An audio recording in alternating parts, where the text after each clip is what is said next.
네, 10월 30일이라고요. 31일 주간하고 야간 통합으로 진행하도록 하겠습니다. 좀 늦은 거는 뭐 제가 이 야간 것도 같이 또 준비하고 또 먼저 조합을 먼저 빨리 보냈어요. 그래가지고 조금 늦었습니다. 그래가지고 전체 표를 일단 공개한 상태에서 코멘트를 좀 진행을 할게요, 여러분. 좀 양해해 주시고 그래도 뭐 한 4시 반 전후로 최대한 업로드 할 수 있도록 준비를 했으니까요. 좀 양해해 주시고, 오늘은 경기가 합쳐가지고 지금 12개밖에 안 되기 때문에 통합으로 진행하니까 참고해 주시기 바라겠습니다. 어제 주간 들어오면서 주력 3연승까지 기록을 했는데, 해축이 좀 어려웠어요. 좀 잘 못한 것 같고, 뭐, 제가 뭐 장염이어가지고 핑계를 대진 않겠습니다. 장염 걸린 거라 상관없이, 어제 집중을 잘 못하긴 했거든요. 근데 그래도 조금 아쉬웠고요. 그래도 MB 들어오면서 약간 손해보면서 야간은 마무리가 됐습니다. 그래서 이번 달 오늘 내일만 잘 마무리하면 이번 달도 세 자리 수익이 될 가능성이 높아요. 그래서 가입도 많이 해주셔서 감사드리고 마무리 잘 하도록 하겠습니다. 조합 처음에는 유튜브 멤버십 VIP 가입하시면 되고요. 먼저 주간 첫 번째 소뱅 한신 일본 재팬 시리즈부터 가겠습니다. 이 경기는 이제 코너에 몰렸죠. 제가 어제 소뱅 역배를 맞췄지만 언어보가 점으로 틀렸는데 일단 아리아라하고 오제키 뭐 아리아라는 이미 뭐 한번 6인 2실점으로 제 역할을 했어요. 좀 안타도 많이 맞긴 했습니다만 한신이 어제 따라가는 건 참 좋았어요. 근데 전반적으로 어떤 타선이 소뱅보다 답답한 건 사실이에요. 소뱅도 어제 점수를 더 내야 되는 상황이었는데 3점밖에 못 낸 거는 결국에는 마지막에 어, 똥줄을 타게 했던 것도 분명히 있고요. 그래서 저는 이 경기는 어떤 양 팀의 타선 흐름도 확실히 소뱅이 나고 아리아라도 1차전 맞대결처럼 그 정도의 피칭 내용만 보여주고 그 이상의 피칭 내용이 나올 수도 있다라고 생각이 들고요. 만약에 3실점을 하는 경기가 나오면 조금 힘들 수는 있을 것 같아요, 소뱅이. 근데 저는 지금 한시는 타격 흐름이라면 아리아라가 최대 아무리 못 던져도 2실점 아니면 뭐 저는 무실점 1실점 피칭도 가능하다고 보고요.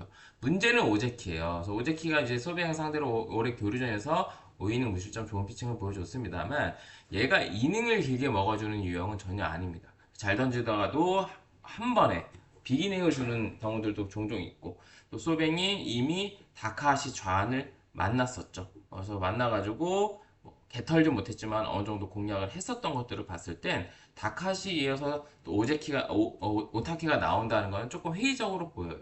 그래서 털리진 않겠지만 와르르 오늘 이제 피칭 내용이 저는 어제 다카하시랑 크게 다르진 않을 거다.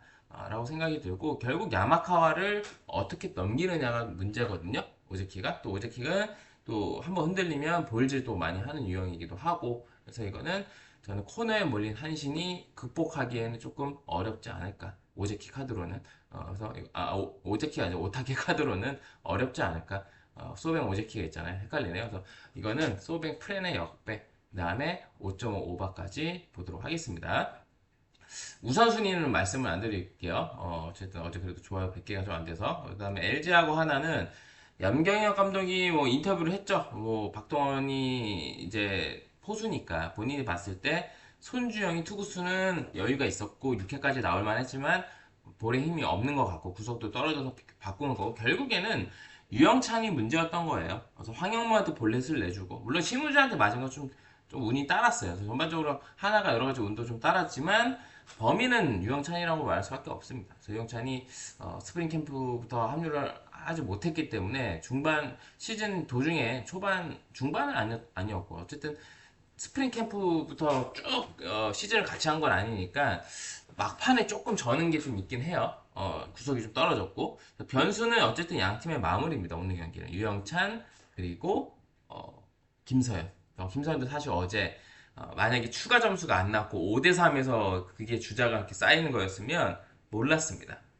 근데 이제 7대 3이었으니까 어떻게 보면 또 부상으로 제 컨디션 안에서 문성주가 병사를 치기도 했고 저는 문성주 카드를 100% 컨디션이 아니면 굳이 구본역 타선에서 대타를 쓸 필요가 있었나 싶어요. 물론 한방이나 어떤 장타는 무성주한테 기대치가 있겠지만 컨디션이 100%가 아니어서 지금 못 나오고 있는 선수를 굳이 썼어야 되나 싶어요. 구본이 못하는 것도 아니고 그래서 이거는 지금 치리노스는 담 증세기 때문에 얼마나 제 컨디션인지 중요하고 담 증세만 아니면은 하나한테 워낙 강하기 때문에는 강했기 때문에 어제 손주영처럼 선발에서는 시리우스가 잘 던질 가능성이 높고요. 그리고 이제 와이스 같은 경우에는 아무래도 올해 커리어에서 가장 많은 이닝 소화를 했기 때문에 과부하가 걸려 있는 건 사실입니다. 그리고 이 불펜으로 4이닝을 또 소화했었기 때문에 지금 어떤 순수 컨디션은 양 선발 모두 리스크는 조금 있어요. 치리노스 그다음에 와이즈는 지금 휴식일은 충분히 이제 5일 쉬고 나오기는 합니다만, 어쨌든 과부하되는 어떤 YG의 어깨, YG의 스위퍼가 얼마나 잘 들어가냐에 따라서 오늘 한 LG 타선을 잘 상대할 수 있다고 보고요. 올해는 LG 만나서는 다 잘 던졌어요. 작년에 이제 첫 맞대결에서 털렸고, 그다음 두 번째 맞대결 털렸고, 올해는 두 번 다 홈 원정에서 잘 던지긴 했었어요. 그리고 또 여담이지만 와이즈의 장인이 몰래 와가지고 깜짝으로 방문을 해서 어제도 직관을 하고 오늘도 직관할 예정인데, 일단 저는 전반 이 경기는 어제처럼 많은 점수 안 날 거라고 봐요. 일단 변수는 다 있어요, 선발들에서. 근데 저는 와이스도 어쨌든 어제 폰세도 꾸역꾸역 잘 막았거든요, 나름. 근데 와이스도 어쨌든 꾸역꾸역 실점은 좀 하겠지만 막을 거라고 보고요. 저는 한 4점 이상은 안 난다. 마이너스 3점 아니 4점 난다고 보고 전반 언더 보고, 그 다음에 프리닝도 저득점을 보긴 합니다. 뒤에 어떤 변수가 있긴 하겠지만, 어떤 불펜들의. 그 다음에 승패는 어려워요. 이 경기 자체가 저는 제일 어렵다고 봅니다. 이 남농이랑. 그래서 이거는 LG 승에 하나 프렌에 그다음에 언더. 어쨌든 치리노스가 저는 어제 손주영처럼 5이닝만 던지고 내려가진 않을 거라고 봐요. 6이닝 아니면 길면 7이닝까지도 소화가 가능하다. 담증생만 문제만 없다면. 그러면 불펜의 리스크가 최소화된 LG라면 어제처럼 사고가 나진 않을 거라고 봐요. 그래서 LG 승 하나 프렌에 8.5 언더. 다만 접전은 펼쳐진다. 그래서 오늘 저는 이건 말씀드릴게요. 6경기 중에서 남농이랑 구기가 제일 어려운 것 같아요. 그 다음에 모비스하고 수원 KT입니다. 이 경기는 언더 보고요. 저는 승패는 그냥 승호패 5 도전해 볼게요. 왜냐하면 승패는 사실 누가 이겨도 이상하지 않아요. 그냥 뭐 수원 KT 홈에서 신승 수원 KT가 거뒀죠. 이거 모비스가 이겨도 이상하지 않고요. 수원 KT가 이겨도 이상하지 않고, 물론 2라운드 시작해서 오버가 많이 뜨고 있긴 하지만 일단 양팀 모비스 턴오버도 많고 한 번 골 안 들어가면 여실없이 안 들어가고, 수원 KT는 수비 그리고 메인 스코어의 부재 이런 것들도 있기 때문에 양팀 경기는 지난번에 연장 가서도 언더가 떴단 말이에요. 그래서 저는 이 경기는 어려워서 저는 언더만 볼게요. 승패는 정말 모르겠습니다. 승패는 그냥 꾸며내면 모비스 쪽으로 제가 커미트를 만들 수도 있고요. 수원 KT가 유리하게 만들 수도 있어요. 근데 저는 이건 승패는 정말 진짜 로또 찍기급, 그냥 눈 감고 하나 찍기급이라고 봅니다. 그 정도로 어렵다고 보고, 그만큼 어려우니까 동배급 경기를 책정이 되기도 했고, 저는 양 팀의 스타일상 저는 언더 관전, 그리고 승호패 5를 차라리 당메리트 있게 접근해봐도 되지 않을까. 누가 이겨도 투 포지션 안에서는 승패가 갈리지 않을까라고 생각이 드네요. 저는 이 경기는 아예 컨택을 안 했습니다. 5경기에서 조합을 짰어요. 자, 이어서 남배로 가겠습니다. 제가 어제보다는 좀 많이 나아졌고 오랜만에 이제 밥을 먹었거든요. 그래서 조금 에너지를 좀 끌어올릴게요. 그래서 코멘트가 도움이 되신다면 구독, 좋아요, 또 알림 설정까지 해주시고요. 이 경기는 손보로 배변이 계속 되고 있는데 손보가 유리한 건 맞아요. 근데 이제 OK도 결코 만만치 않다. 그러니까 이제 185점의 높은 기준점에도 오바를 보는 거예요. 그래서 손보가 직전 경기에서도 대한항공 상대로도 어쨌든 3대1로 잡았고, 지금 비에나 야쿱 이 두 명이 웨인 아커 조합이 너무 강해요. 물론 오케이 저축도 디미트로하고 이제 오데이 얘네도 괜찮습니다. 근데 냉정하게 이제 아커 공격 쪽에 웨인 플러스 아커 조합이 저는 한 55대 45대 6대 4 정도는 KB가 더 낫다고 보고, 비에나는 점점 V리그에 적응을 하고 있고 점점 농익은 플레이가 좀 나온다고 보고, 무엇보다 양팀의 가장 큰 차이는 센터 차이지 않을까. 이민규도 나쁘진 않지만 황태기하고 비교하기에는 조금 부끄러운 건 사실이고요. 그리고 또 미들에서 차영석이 버티고 있는 또 손보가 괜찮은 것도 사실이고, 물론 오데이도 이제 아커 자원으로서 이제 괜찮은 모습도 보여줄 수는 있겠지만 결국 국내에서도 임성진, 나경복도 버티고 있고, 정강인, 송이채, 차주환 있지만 송이채는 기복이 전 좀 있다고 봅니다. 좀 어이없는 플레이들도 좀 보여주는 것도 사실이고 송잡채. 그래서 국내 선수 진도도 그렇고 외인까지 더 합쳐도 손보가 확실히 낮고 또 디그적인 면에서도 손보가 좀 더 오케이보다 수비적인 면에서도 죽은 볼 살리는 것도 좀 더 낫다라고 평가를 합니다. 전체적인 데이터나 어떤 그런 것들이 55대 45나 아니면 6대 4 이상은 손보 쪽으로 기우는 건 사실이에요.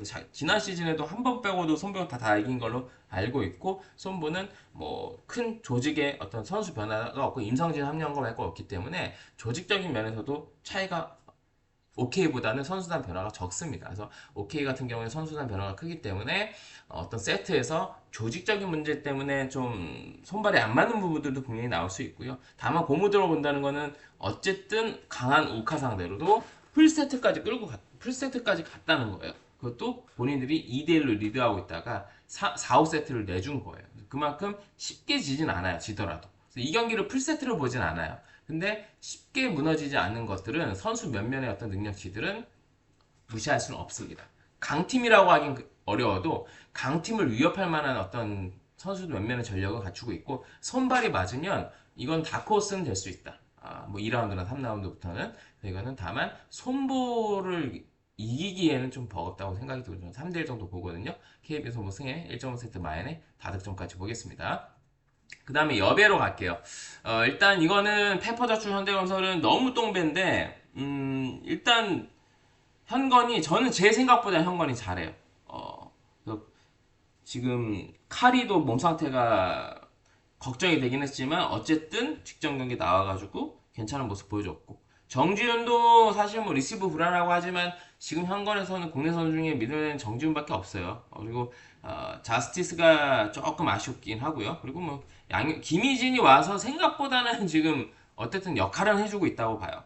부상 때문에 뭐 애를 먹은 선수고 나이도 많이 먹었지만 그리고 세터나 리베로는 뭐 현건은 잘하는 거는 아쉽고 김명견하고 김다인하고 그 다음에 이제 페퍼가 문제인데 시마무라는 괜찮아요. 근데 이제 뭐라고 해야 될까? 이 조이가 이제 아직 지금 합류가 지금 될지 안 될지 모르겠고 합류가 돼도 제 컨디션인지 모르겠고 그래서 현건 똥배는 이해를 하긴 합니다. 용병이 지금 빠진다는 전제하에 이런 똥배를 받은 거고 현건이 워낙 페퍼한테는 강했어요. 물론 지난 시즌 초에는 페퍼한테 몇 번 일격을 당하긴 했었어요. 근데 전반적으로는 워낙 페퍼한테 강하고 페퍼하고 현건하고 차이는 어떤 기본기 차이도 분명히 있고요.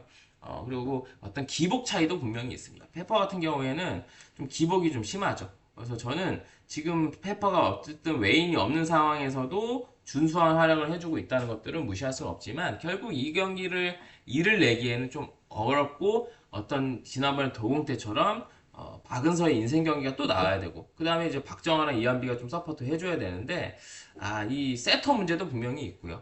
그래서 이거는 현건승의 1.5세트 많이 볼 수밖에 없고 다만 이거는 그래도 페퍼 홈이라면 페퍼가 1세트 또 강하고 1세트 따고 시작하고 이러면 이거는 낮은 개인점에 오바도 볼 수 있지 않을까. 3대1 정도 보지만 페퍼가 지금 라인업 치고 용병이 없는 상황에서도 생각보다 경기력이 똥그렁내 나진 않아요. 이거는 다득점까지 보겠습니다. 그 다음에 이제 EASL 창원 LG하고 뉴타이페이인데 이거는 창원 LG 홈 경기고 창원 LG는 처음이에요. 경기가 EASL 뉴타이페이는 한 경기를 이미 치렀는데 홈에서 일본 팀이죠. 대패를 했습니다. 일본 팀에. 그래서 일본 팀에 지금 알바도쿄한테 거의 한 20점 차로 졌을 겁니다. 그래서 처음부터 그냥 계속 졌어요. 근데 마지막 쿼터만 조금 사람답게 했고, 그래서 수비도 안 되고, 뭐, 뉴타페의 어떤 공격도 갖추고 있고, 서로 템포 빠른, 청알지는 어떤 국내에서는 오버를 볼 수 있는 팀은 아니지만, 이 경기를 오버를 보는 이유는 뉴타이페이 때문에 그렇고, 어쨌든 용병이 두 명이 뛰기 때문에 득점력이 올라갈 수밖에 없습니다. 그래서, 뭐, 물론, 에릭이 사실 좋은 외인이라고 생각하지는 않습니다. 그래서 마레이 때문에 어쩔 수 없이 이제 뭐 금액 생각하고 하니까 에릭을 뽑은 건데, 그래도 에릭이랑 마레이랑은 서로 스타일이 다르기 때문에 어떤 시너지 효과가 날 수 있다라고 봐요. 그래서 이거는 뉴테페이 수비 생각하면 그리고 창원 LG도 국내 팀한테만 그렇게 뭐 타이트한 디펜스가 먹히지 어떤 외국 팀 만나서는 그게 먹힌다는 보장은 없어요. 그래서 이거는 언더를 보기는 어렵고 균점이 높아도 국농 생각하시면 안 됩니다. 지금 KBL. 그리고 승패는 그래도 홈팀 창원 LG 쪽으로 봐야 되지 않을까. 뉴타이페이가 기본적으로 워낙 지금 수비가 안 좋고 창원 LG가 집중하고 떤 접전 상황이 펼쳐지는 구간에서 이거 핸디가 오르긴 했습니다. 핸디 변한 거는 여러분이 감안하고 봐주세요. 그래서 이거는 투포제전 정도 차이는 난다. 창원 LG가 어떤 쿼터마다 또 중요한 구간에 특히 3쿼터, 4쿼터에 창원 LG가 강해요. 후반에 집중하면서 수비가 나오는 그런 부분들 발생이 된다면 뉴타이페이하고 어떤 공격적인 차이도 있겠지만 디펜스에서 차이로 승패가 벌어진다고 봅니다. 점수 차가. 그래서 이거는 창원 LG 승에 5.5죠. 5.5 마이너에 다득점까지 보고 주간 6경기를 마쳤습니다. 저는 말씀드렸어요. 이 경기는 조합에서 뺐고 어려웠기 때문에 그 정도는 말씀드렸고 뭐 제가 정답은 아닌데 저는 개인적으로 제일 어려운 것 같아요. 그 다음이 구기하고 어쨌든 뭐 이번 달 잘 마무리할 수 있도록 하겠고요. 조합 참여하실 분들은 유튜브 멤버십 VIP, S급 다운폴까지 여기 창원 LG 지난번에 나갔던 거 받고 싶으신 분들은 VVIP 가입하시면 됩니다. 코멘트가 도움이 되신다면 구독, 좋아요, 알림 설정까지 해주시고요. 지금 NBA가 슬슬 좀 맞고 있어요. 그래서 내일 경기 적긴 한데 내일도 한번 맞춰보도록 할게요. 해축 2경기, 3경기인데 하나는 뺐어요. 컵대회.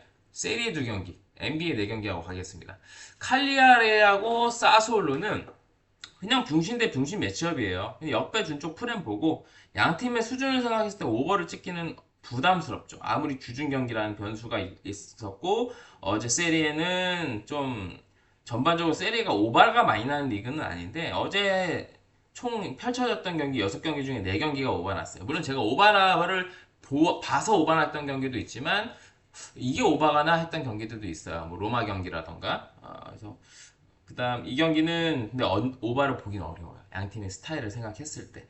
일단 칼리아리 같은 경우에는 뭐 부상자가 데이올라 말고는 딱히 없어요. 그리고 앞쪽에 벨로티 이 정도 많이 없습니다. 그다음에 사스올로 같은 경우에는 로마냐가 이제 수비 쪽에 못 나오고 볼로카 그다음에 베라르디 결정자가 양 팀 다 많습니다. 어쨌든 뭐 벨로티나 베라르디 이런 공격을 잘 못하는 팀들인데 공격수 쪽이 빠지면 아무래도 골 넣을 확률이 떨어지겠죠. 그래서 양 팀 뭐 이번 시즌에 득점하고 있는 것도 경기당 한 골 넣고 있는데 오바를 보긴 그렇죠. 그리고 언더를 일단 안 보기 어려울 것 같고요.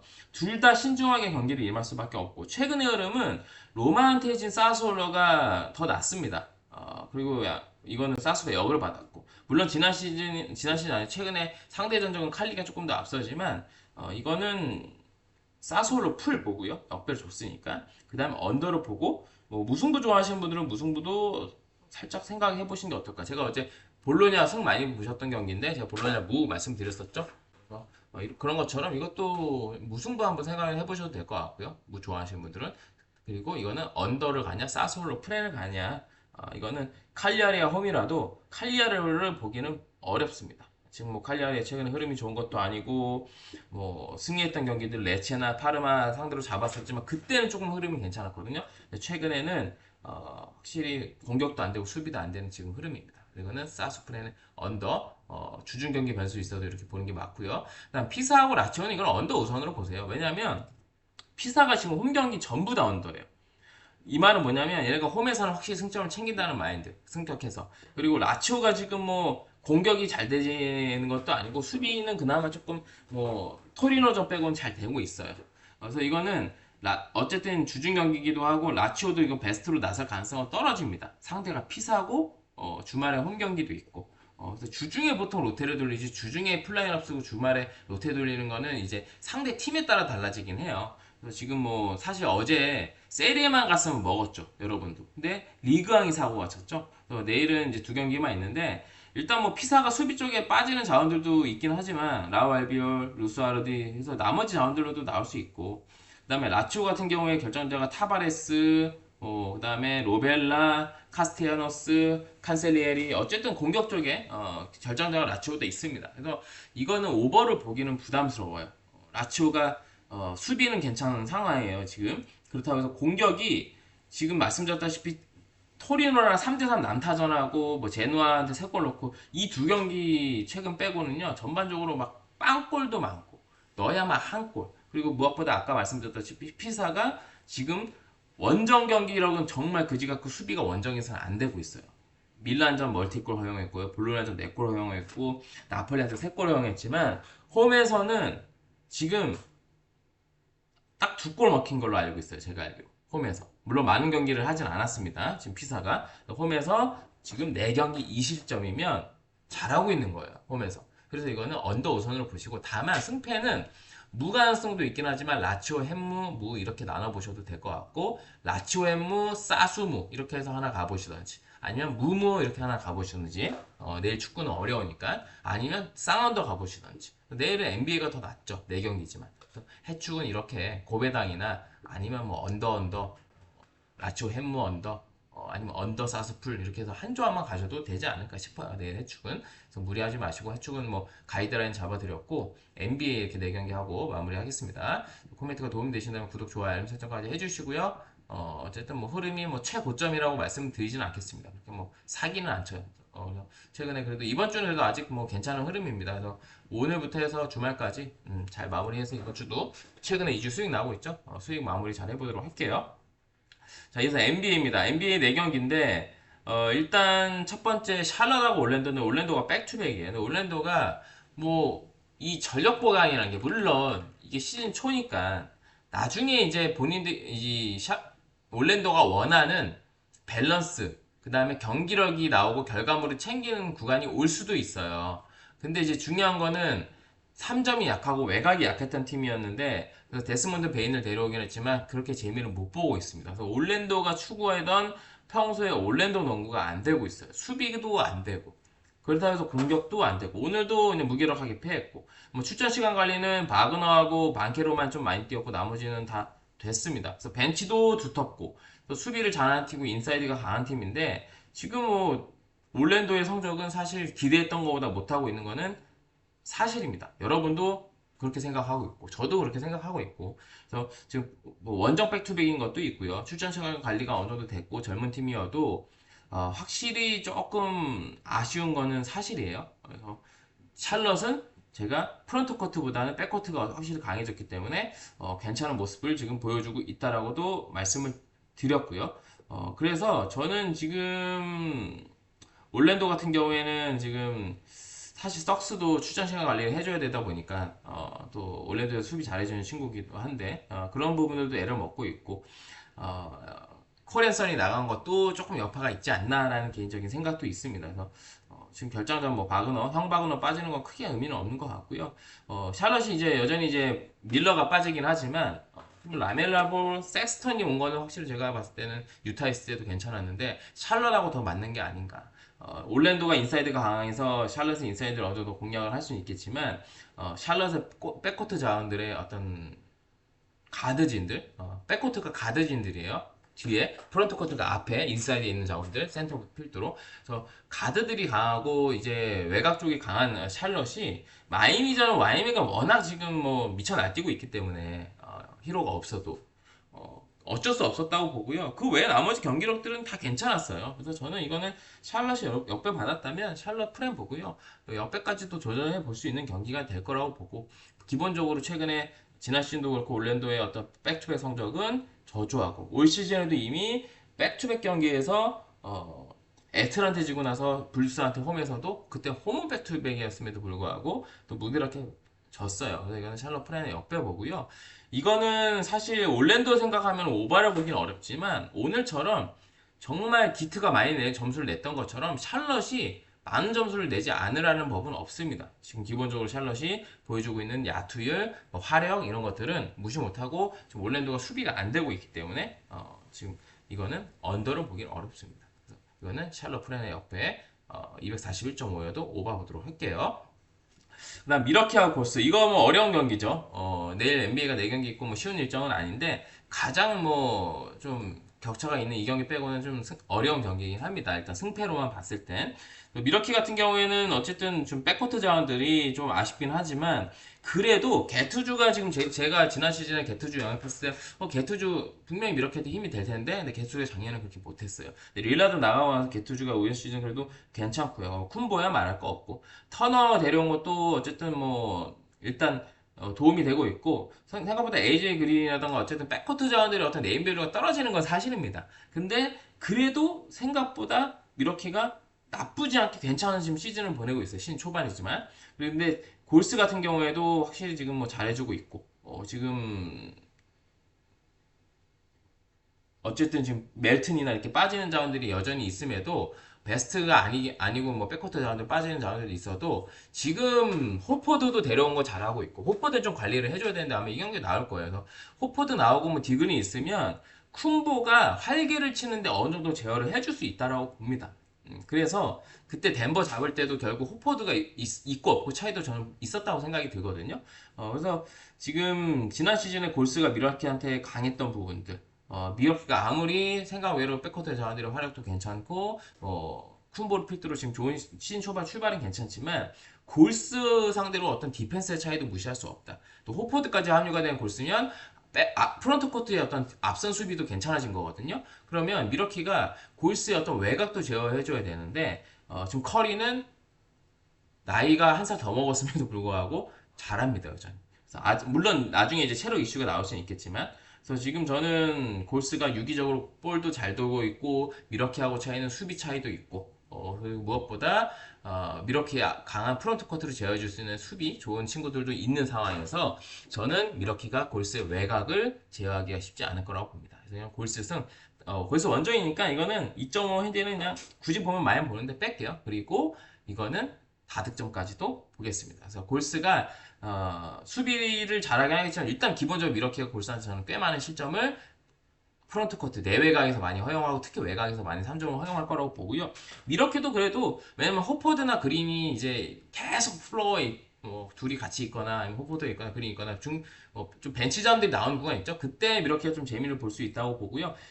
쿼터 내내 골스가 수비로 완전 찍어 누를 것 같진 않아요. 또 원정이기도 하고 만약에 골스홈이었으면은 골스승에 이거는 언더 봤을 수도 있는데 이거는 그래도 미러키 홈이니까 미러키가 완벽하게 막 공격이 안 돼가지고 개절 것 같진 않아요. 그래서 이거는 뭐 기준점이 230 후반도 아니고 오바까지 보도록 하겠습니다. 그 다음에 오클하고 워싱턴은 언더만 볼게요. 지난번에도 오클 언더 보고 세플 봤죠? 핸디는. 근데 이건 핸디는 워싱턴이니까 워플은 손은 안 가는데 언더만 볼게요. 왜냐면 홈그랜이 제가 알기로는 지금 빠지죠. 홈그랜 빠지기 때문에 분명히 득점력이 떨어질 거고 그렇다고 해서 홈그랜이 빠져가지고 워싱턴이 오클의 인사이드를 털어먹을 거라고 보진 않고요. 오클의 수비 생각하고 또 오클이 지금 주 득점들이 빠져 있기 때문에 길저스 하나에 의존하는 것도 있고 나머지 자원들 중에 한 명이 막 랜덤으로 터진다던가 뭐 도트가 갑자기 점수를 많이 넣는다던가 뭐 위긴스가 20점 이상 막 봐가지고 뭐 이런 것들이 뭐 벤치에서 미첼이 좀 잘해주고 있기는 하지만 미첼이 뭐 커리어하이를 찍는다던가 그러지 않는 이상은 많은 점수를 뽑기는 어렵고 기본적으로 수비가 강하고 특히 워싱턴 같은 팀은 이제 오클 같은 수비 잘하는 팀 만나면 득점력이 현저하게 떨어집니다. 그래서 이 경기는 핸디는 애매해요. 굳이 보면 오클 14.5 높긴 하지만 워플은 못 보는 게 워싱턴은 한번 무너지면 자멸하는 팀이기 때문에 쉽사리 워플은 보기 어렵습니다. 얘네는 지금 뭐 탱킹하는 시즌이기도 하고 그래서 지금 뭐 맥컬럼이나 미들턴이 있는 이유는 어떤 튜터를 어떤 가르치기 위해서 어린 친구들한테 어떤 좀 베테랑으로서 좀 뭔가 튜터 역할을 하려고 데리고 있는 거예요. 그래서 아마 내년 시즌부터에는 슬슬 맥컬럼하고 미들턴은 정리를 할 겁니다. 그래서 그런 것들을 봤을 때 얘네는 이기는 게 중요한 게 아니야. 그래서 이건 그 개인 플레이도 많이 하고 템플도 잘 안 나오고 그래서 턴오버도 많이 하고 한 번 골 안 들어가면 오늘 보셨죠? 뉴올 한 번 골 안 들어가니까 몇 분 동안 못 넣는 것처럼 그런 게 나올 수 있는 팀이에요. 그래서 언더 우선으로 보시고 승패는 좀 패스입니다. 굳이 보면 오클 많이 볼게요. 자, 마지막 한 경기하고 마무리하겠습니다. 세난하고 마이애미. 이것도 승패 좀 어려운 경기죠. 지금 왜냐하면 이건 말씀드릴게요. 세난이 당면에 튀는 경기는 아니야. 근데 지금 세난도 잘하고 있고, 뭐 웸비 너무 잘하고 있고, 지금 뭐 베스트 라인업도 아니잖아요. 데려온 루크 코넷도 못 나오고 있고, 팍스, 제레미 소엔, 올리닉도 없는데 잘하고 있고, 마이애미도 히로가 없는데. 그 다음에 로지어 뭐 이슈 있었죠? 지금 역겹더라고요. 그래서 그런 거 있는데도 지금 마이애미는 어떤 감독 역시 너무나 감독이 능력이 뛰어나다 보니까 지금 마이애미도 예상외로 너무 잘하고 있어요. 그래서 이거는 일단 오바 봅니다. 왜냐하면 마이애미가 지금 우리가 알던 막 200 초반 받고 핵언더 팀 이런 지금 팀 컬러가 아니에요. 예를 들어서 비교해드리면 작년에 클불이 감독 바뀌면서 클불도 원래 클불슨과 언더를 정말 많이 갔어요. 2년 전에. 근데 작년부터는 클 마옵을 많이 갔습니다. 왜? 공격력이 극대화가 됐어요. 감독 바뀌면서. 근데 마이애미 감독은 안 바뀌었어요. 근데 팀 스타일, 페이스가 좀 빨라졌어요. 그렇기 때문에 세난도 거기에 맞추다 보면 같이 득점력이 올라가고 템포가 빨라질 수밖에 없어요. 그래서 이거는 오바를 안 보기 어렵고요. 제가 지난번 샬럿 경기도 240점대 1.5였나 그거 언더보기가 없다고 말씀드렸던 것처럼 그때 점수가 260점인가 났죠. 그래서 그런 것처럼 이거는 언더로 보기는 어렵고요. 승패는 저는 좀 접전을 봐요. 그래도 저는 전승 달리고 있는 세나를 조금 더 긍정적으로 보고 싶고 뭐 아데바요가 있긴 하지만 일단 웸비 하나에 있고 차이.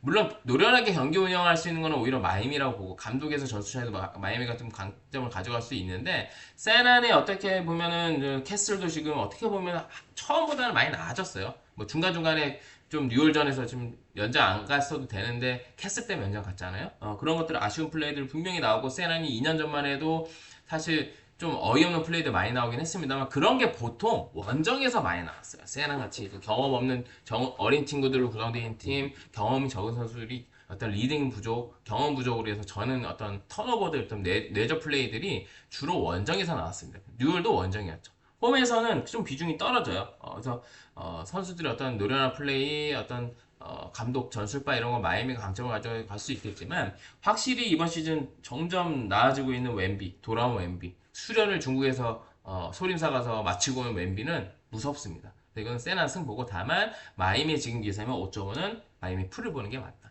이렇게 보고 준비한 12경기 코멘트를 마쳤습니다. 조금 늦게 업로드가 되긴 했지만 한 번에 가느라고 양해해 주시고요. 모두 건승하시고요. 나가시기 전에 구독, 좋아요 눌러주시고요. 모두 건승하시고요. 저는 내일 뵙도록 하겠습니다. 감사드리고요. 오늘도 소사장 뚝배기 깨시기 바라겠습니다. 감사합니다.